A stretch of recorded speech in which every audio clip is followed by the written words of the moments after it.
At saka yung siguro yung exposure ko sa scale, no. Hindi pwedeng maliit Totoo. kasi it's not going to be viable. Cannot pay for itself Yeah. pag maliit. There's certain scale na hahabulin mo siya para maging sustainable. Speaking of scale, sir, how big is the, let's say, palay? How big is the palayan to be Sustainable? Sustainable because na-meet niyo yung scale na yun. Kung nagka-rice mill kami, dumami yung biochar namin. Ang target namin should be around 400 hectares. Wow. Kaya na yun ng post-harvest facility na isa. Gusto mo bang matuto ng agribusiness, crops, livestock and poultry, aquaculture, at ma-inspire sa mga success stories? Agribusiness How It Works! As a YouTube channel, Agribusiness features entrepreneurs, farmers, organizations, OFWs, investors. However, beyond our usual content and official endorsements, Agribusiness does not engage in other business dealings with them. While our viewers and featured individuals and entities may choose to pursue business deals with each other on their own, we encourage them to be cautious in doing so. Ito nung tag-ulan lang na ito nagawa kasi nga hindi kami makagrow ng kamatis, yung mga leafy. So again, showcase din, ano yung pwedeng ilagay sa greenhouse. Mostly leafy.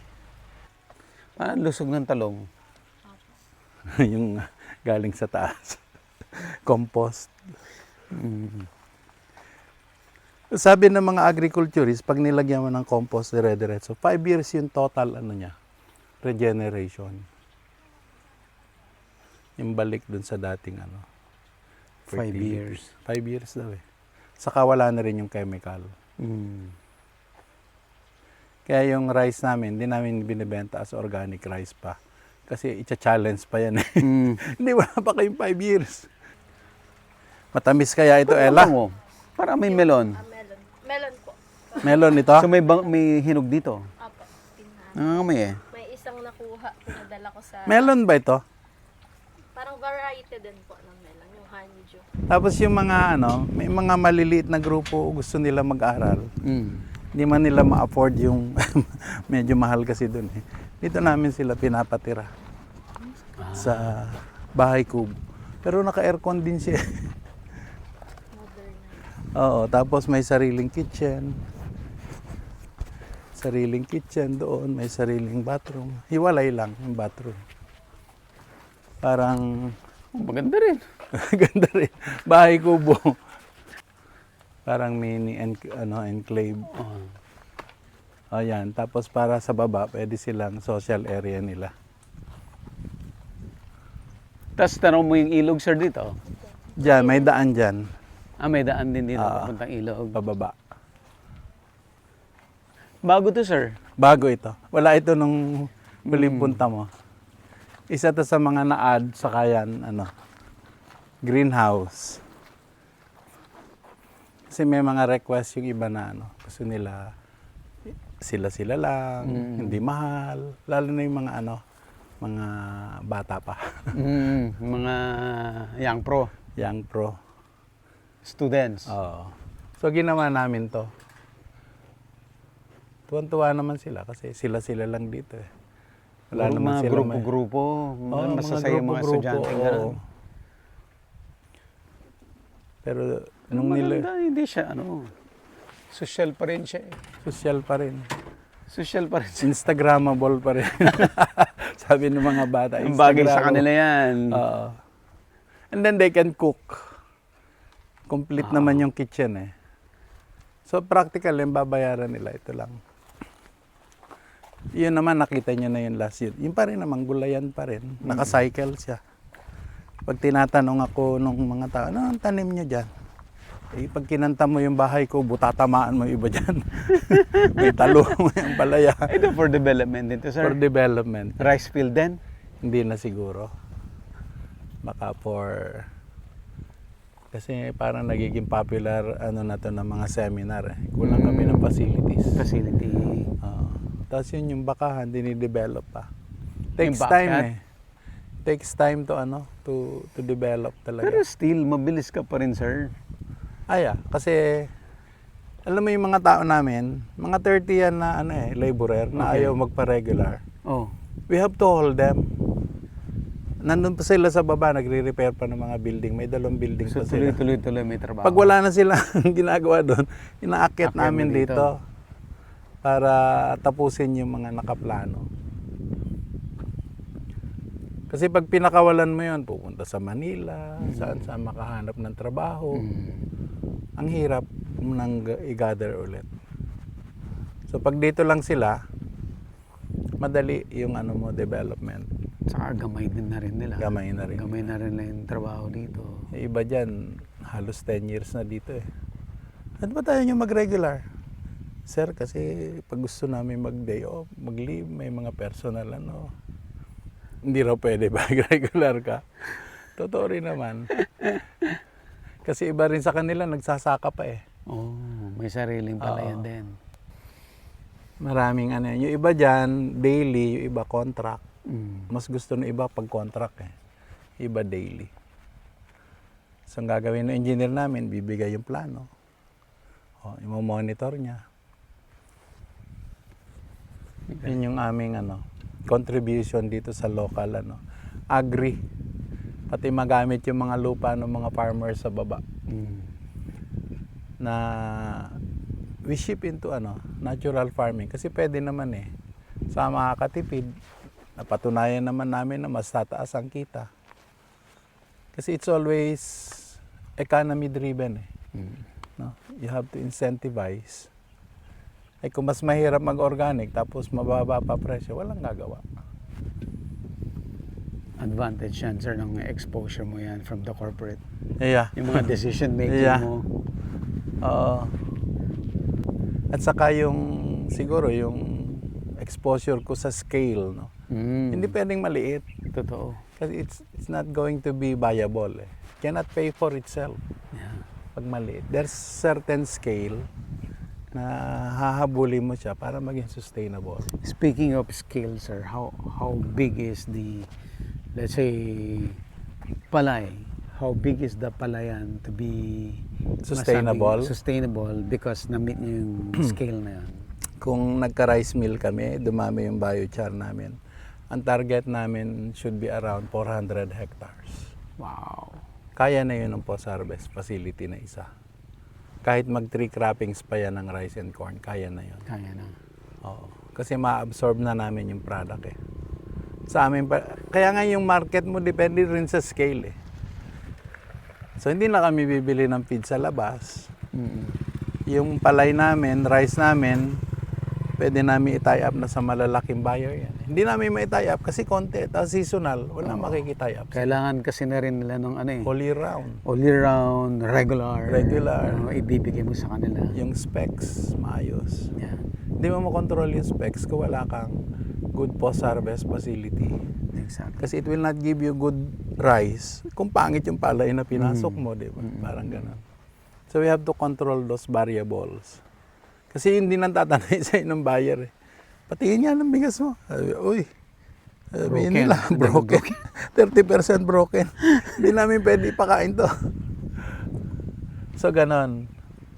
You really have to scale it up kasi available naman na yung technology sa market Ako hindi rin ako naniniwala na pera ang dahilan kasi kung tama yung project mo, ang dami naman magsusupport sa'yo Yung bangko, ang dami magsusupport Pakita mo lang na tama at viable yung scale mo. Lalo na agriculture yan, ang daming gustong kumampi sa successful agricultural Ngayon. initiatives ngayon.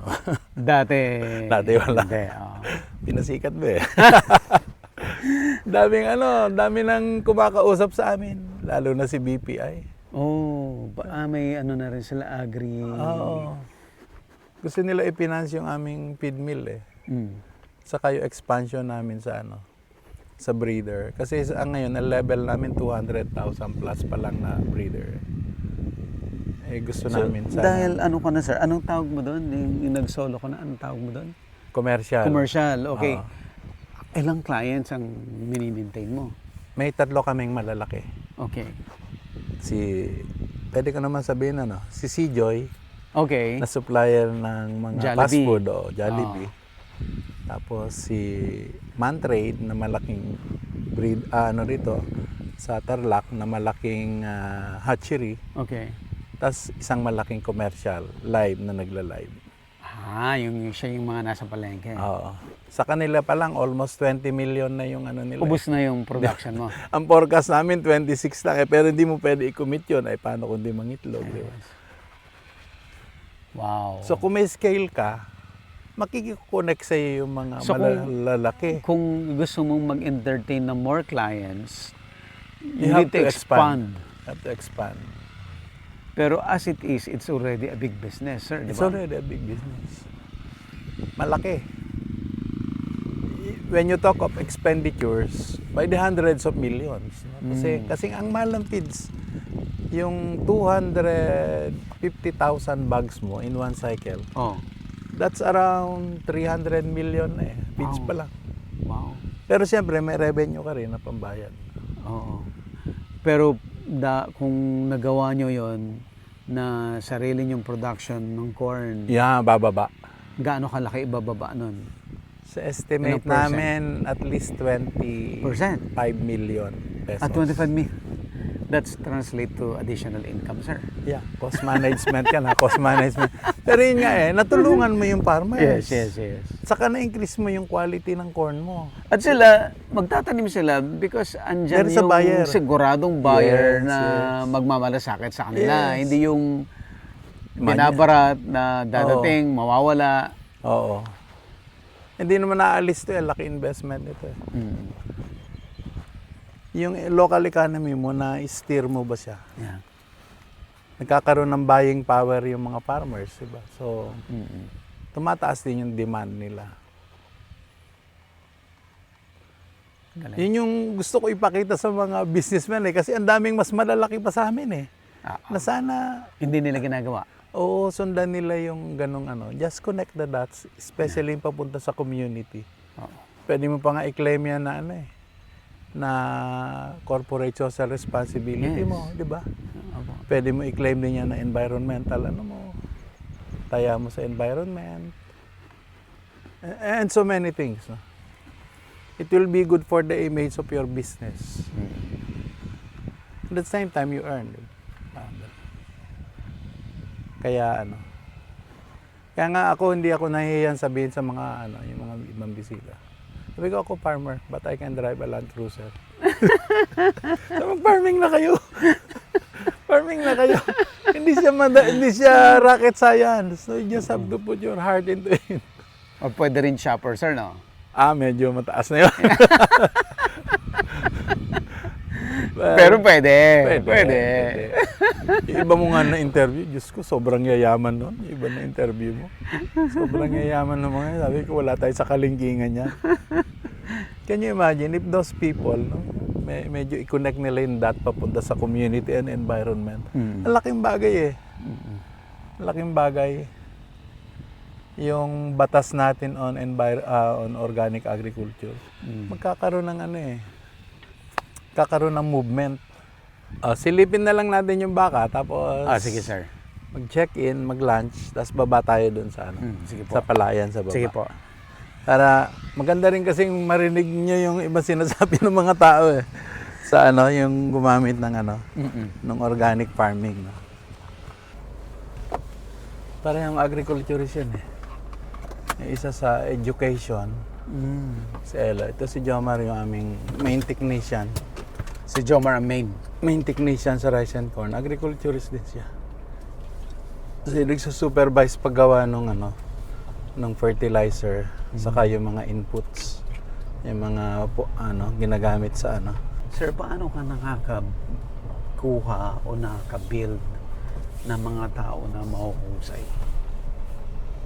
Ay, siyempre pinapa-screen mo rin sa admin. Meron kaming admin na nag-i-screen. Di ba ang kasabihan nga sa hiring is you hire for attitude, you train for skills. So, kung graduate naman na sila ng agriculture, andyan na yung skills. So hanapin mo na lang yung malapit ang puso sa ginagawa mo. Kasi kung malapit yung puso nila doon sa ginagawa mo, madali yung buy-in. Yung buy-in sa mga concepts, sa mga gusto mangyari ng farm. Kumusta yung grapes? Ay, ngayon lang din sila nagpapabulaklak kasi katitigil lang ng ulan eh. Hindi talaga siya makakabunga pag umuulan. Kahit may bunga na ano, Malalaglag. Oo, malalaglag, nabubulok. Tingnan mo ito, yung rambutan na yan. Ang ganda ng tubo niya, kaya pinarambutan ko na lahat ito. Namumunga na yung rambutan na Namumunga yan, na sir? siya. July, off season. Ang dami niya bumunga. Off season. Ito yung guwapo. Guwapol. Pinabawasan ko rin eh kasi wala naman masyadong ano. Pang ano lang siya. Pambisita lang talaga. Hindi siya staple. Basically yun pa rin. Pero pangarap ko yan. Yan. Yan ang pangarap ko. Yung Kasi marami. paborito ko, ang bayabas. Ang dami niyan. Oo. Kapag ito yung baka namin, yung dark colored, yan yung milking cow. Jersey ang tawag. Nire-repair namin, pinalalakihan para mas... Bago rin to, wala Bago rin to yan. noon. Bago rin yan. Naayos pa nila. Yung mga formeat, ililipat namin doon. So ito magiging paddocks lang ito ng milking cow. So, yung mga marginal area namin, ilalagay na lang namin sa bakahan. Kasi nga, magde-develop kami ng... nilalagyan ng, ano sir, Oo. magiging range nila to. Tapos pati ito, hanggang doon. Hanggang doon pa yan, sa ibabaw ng bundok. Yung area na to, ito na yung biosecured. So, hindi tayo pwedeng bumaba Opo. unless overnight ka na. Tapos, yun nga, magsusuot na scrub para sigurado yung damit ay hindi carrier ng kasi meron tayong avian influenza ngayon eh Ngayon sir? sa Central Luzon. Pupuntahan natin yung last building doon bukas. Bagong repair ba itong mga housing? Nire-repair lang. Nire-repair. Ito na lang dalawang nahuli. Ito, nire-repair nila. Nililinisan at nire-repair. So ito pa rin yung ang nabago lang dito nung pumunta kayo. Tinambakan namin ng palay kasi napuno namin yung mga rice mill ng palay eh. Pero dahan-dahan na namin binibenta. Siguro nakatambak kami rito ng 2,000. Puno na agad. Sabi ko, bulky pala yung mga palay na yan. May mga natira pa yan. Puro palay ito? Puro palay yan. May natira pa nung... Nagre-reklamo nga yung mga nakatira dyan eh. Makati daw. Makati. Tama po, Makati. Saka dinadaga daw sila. Kailangan mo talaga yung storage, sir. Kailangan yung storage sa taas. Pero binibenta na namin dahan-dahan kasi may papasok na naman kami bagong palay. Yung harvest Akala na ko yun. papasok na naman yung imported. Hindi. Palay. Yung tanim ng mga magsasaka. So basically, yung pa rin ang itong farm. Inaayos-ayos lang. Dito May laman pa rin to? Maraming laman yan. Nanghuli lang sila nung minsan eh. Kasi na-delay yung pamalengke. Nagpahuli sila. Puro tilapia. Hanggang ngayon may tilapia pa yata. Saka yung, alam mo yung hito, pag kinuha mo yon, may mga mabibilis lumaki. Yes, apo. Yun ang nilalagay Yung fast namin grower. dito. Kasi kung pinabayaan mo yung kakainin niya yung maliliit. Dito namin hinuhulog yun. So generally, ito pa rin. Ito pa rin yung ng farm. Gusto nyo mag-check-in muna? I-check-in na natin. Para then we have lunch, kwento-kwento. Tapos baba na tayo. IMAS, Effective Microorganism Activated Solution. Parang ano yan, sir? Ito yung sa composting. Parang Yakult. Parang Yakult. Parang Yakult, okay. Nilalagay sa compost Oo. bago i-deliver sa farmers. So, Mulan. kung ano yung hindi pa na-compost sa farm, compost din niya. ang ratio nito ay 1:20 pang i-spray mo or 1:50 pag ilalagay mo sa compost. 1:50. Yung idinidilig nila ron, di ba may nakatambak doon, dinidiligan ko nun. 1:50. Kaya na ma-decompose. Yung ano natin, yung farm, yung nakita nyo di ba nung nakaraan, dinidiligan, yan din yun. Imas. Yan din yun. Nawawala yung amoy na amoy bulok. Oo. Sulfur, kasi kinakain niya yung sulfur. Kailangan ko to sa bahay. Pwede mo na iuwi yan. Tapos Tapos nag-ano rin kasi ako nagko-compose ako ng kitchen waste namin. Kasi ito, yung mga bituka ng isda. Ay, ito yung Fish ito. fish Fish amino. amino acid. Ito, foliar ito eh. Oo. Pagka yung, kasi yung halaman natin, kumukuha din pala ng mga fertilizer through the leaves. So itong ini-spray. Pag medyo matamlay yung palay mo, spray mo. Ano naman ang sir? Ano rin yan, Mixture. lactic bacteria din na may molasses, saka yung mga fish amino acid. Yung binulok na yan. Ito na yung binulo ko. Tapos ang pag-apply, Ganun din. Pwedeng weekly mag-spray ka. Mura lang naman yun. 75 pesos lang. Benta namin. Magawa na namin. gaano kadami yung ilalagay sa solution? 1:20. 1:20 Isang rin. litro, isang backpack. Isang backpack sprayer. O 16 lang yata yun. 16 po O yan. 16 lang. Isang litro? Oo. Yan. Isang puno niyan sa isang backpack. Ah, ganon. Oo. Mura lang yan. 75 pesos lang cost niyan eh. Kami nang gumawa. Tapos ito naman, Oriental Herbal Nutrient. Ito yung may luya, sili, bawang.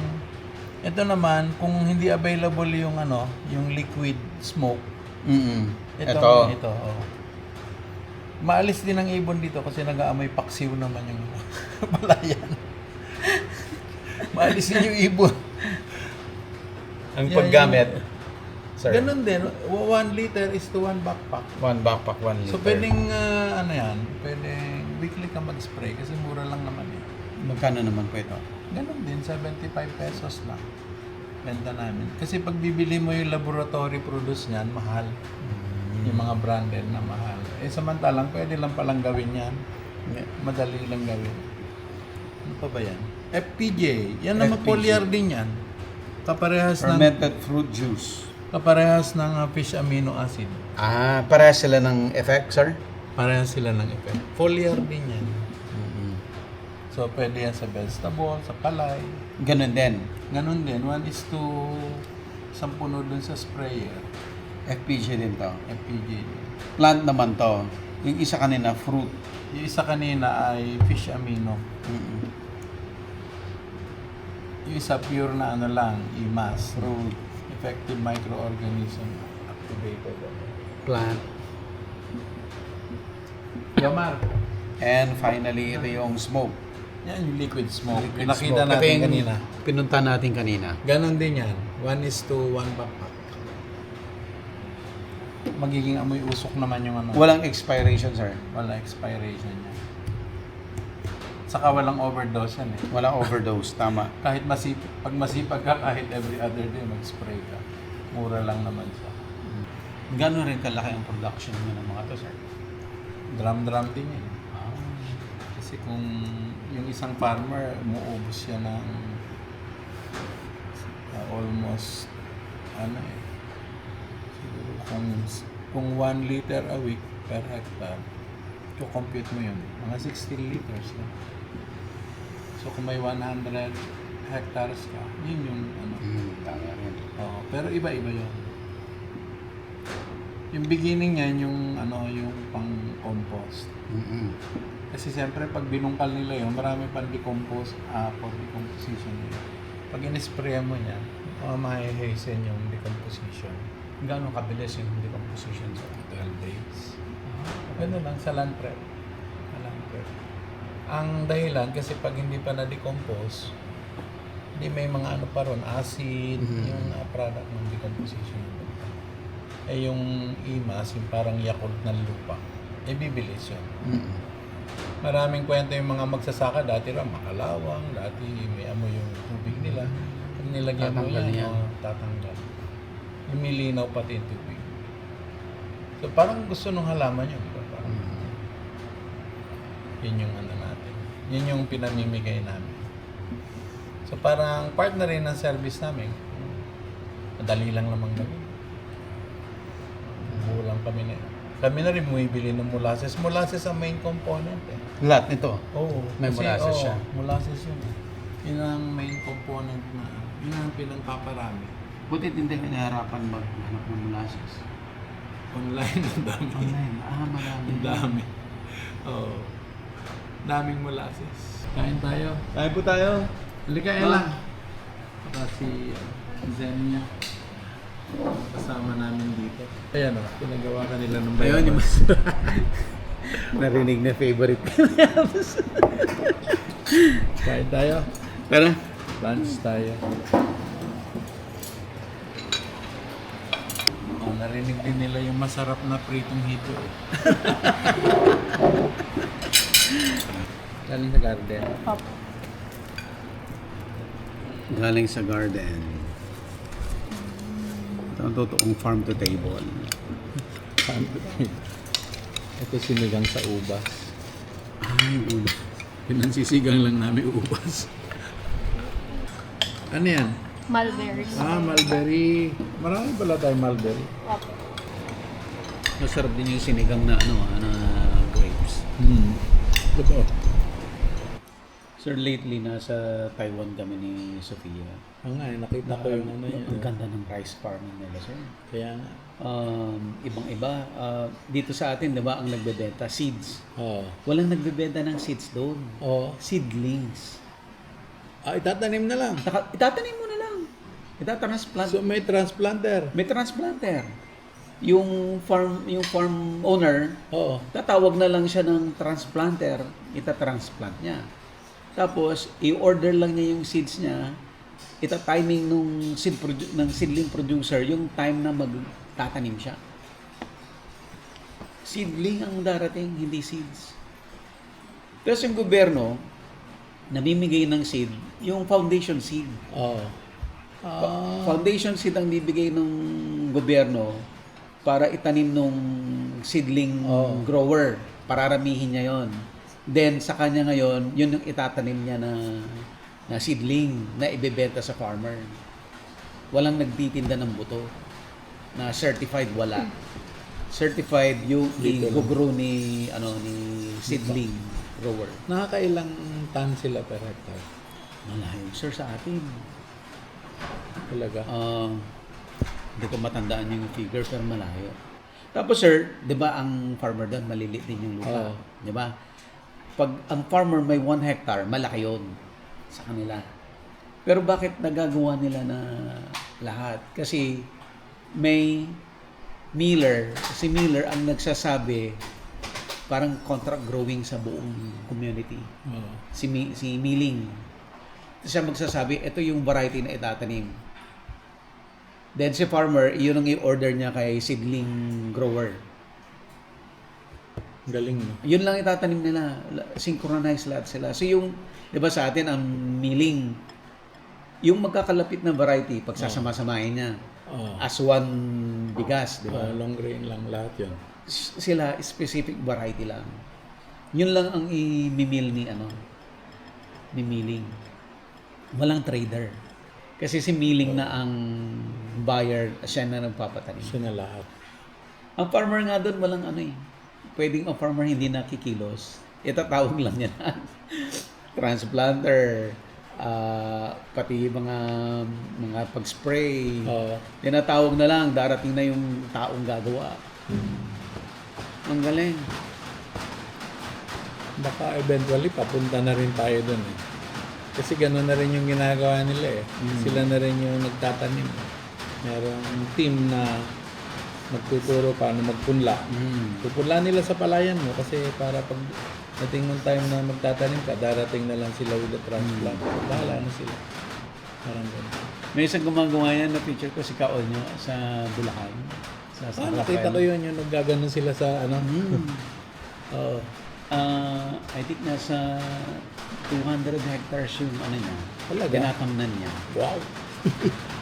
Tinitrain niya yung tao niya. Oo. Na-train lahat yun. Dinideploy lang yun. Oo. Saan sila pupunta today? Anong gagawin? Yun ang magsisidling, no? Baka doon din kami papunta pag na-systematize na to. Tapos yun lang ang magiging difference namin. Kami bibili lahat kung ibebenta nila. Maganda yun, sir. Government Ang gagawin price. mo, option. Option. Option nila. Option nila. Let Kung sa'yo walang, hindi.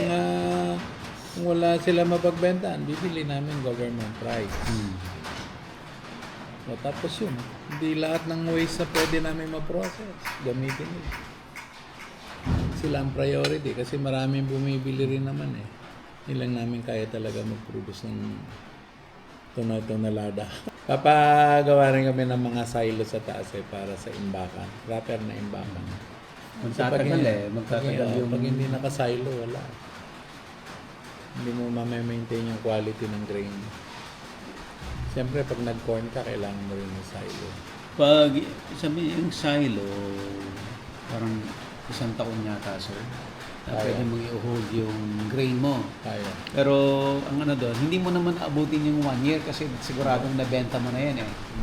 Maraming At saka may bago. bago ka na ulit na harvest na Saka pag papasok. may volume ka, ang dali ibenta.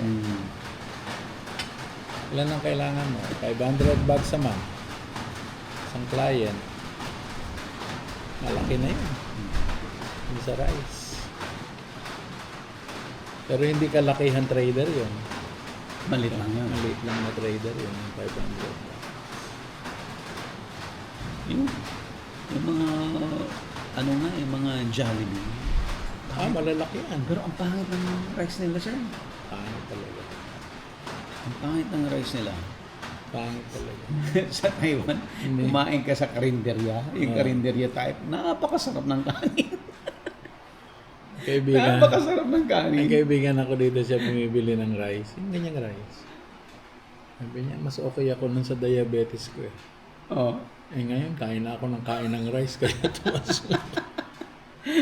Tapos sa ospital, nag-400 siya. Ay, huwag kang kumain ng kanin. Sabi ko, Masarap yung kanin kasi. pero yung bottom line pa rin, siyempre yun talaga, saan kikita si farmer? Opo. Pag hindi natin na-incentivize yung farming, we will be importing rice. A lot of rice. Kaya naman sana natin itanim. Yung last na nakita kong data, yung chemical business sa buong mundo, sa agriculture, hundreds of billions. Estimate nila mga 250 billion or more. Yun yung kalaban mo sa farming. Kasi yun yung mga input na NPK, yung na pwede mo naman pala i-substitute naturally kasi well-researched naman na yan eh. Science-based naman na yan. Saka ang dami na rin namang alternative. Kung naman kayo nga yung kagaya ng mga kinover mo, di ba? Pwede yun eh. Pwede yun. Eh kami lang, talagang bias namin yung biochar kasi waste namin yun eh. Waste namin yun na pinaprocess na pag naibalik sa lupa, nakakatulong sa regenerative agriculture. Kasi siyempre, yun din yung drive ng many governments to address din yung climate change. And one of that is carbon sequestration. Yun, pwede mo reclaim yun. Pero bottom line pa rin talaga niya, saan kikita? Saan magkakaroon ng mas malaking ani? I think yung 24 sa palay na dry. Per kilo. Maka. Hindi, yun ang government price eh. Sinabi ba nila? 18 lang sabi nila. Fresh yun. Fresh yung 18. Pag dry, 24 24. yung dry. Kasi babayaran pa yung dryer, may reseko tayo. Ano na yun, okay na yun. Kasi pag dinaan mo siya sa magandang post-harvest, magkakaroon ka ng recovery ng mga 62 to 63% sa nabigas. Pag ginawa mong pera yon si magsasaka, kung assuming average niya ay 5 tons, that is 5 tons ay ilang kilo yun? 50,000. 50,000 kilos times 24, that is 120,000. Pag ginamit mo yung natural farming method, ang direct input mo less than 30,000 lang naman eh. Lalo na kung may yung transplanter ka na. Sa around 30,000. So yun lang i-minus mo, 120 less 30,000 less yung harvester na 10%. Yun na yung take home mo. So around 50,000 to 70,000, something like Per that. hectare. Per hectare. Incentivize ka na nun. Malaki na yun. Gaya in the past, halos walang kinikita. Halos break even. Pero sa ganong computation at naipapakita mo, kinikita naman talaga ng ibang partner. May incentivize. Hopefully, ganun yung maging business. Kasi pag hindi inisip ng farmer na business niya, hihirapan din tayong convincing. Kaya lang may mga, alam mo, hindi naman lahat ng farmer ganun din mag-isip. Kailangan mo rin kasi i-educate.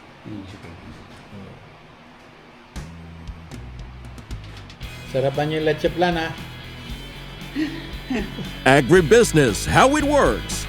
Instruct, inspire, succeed.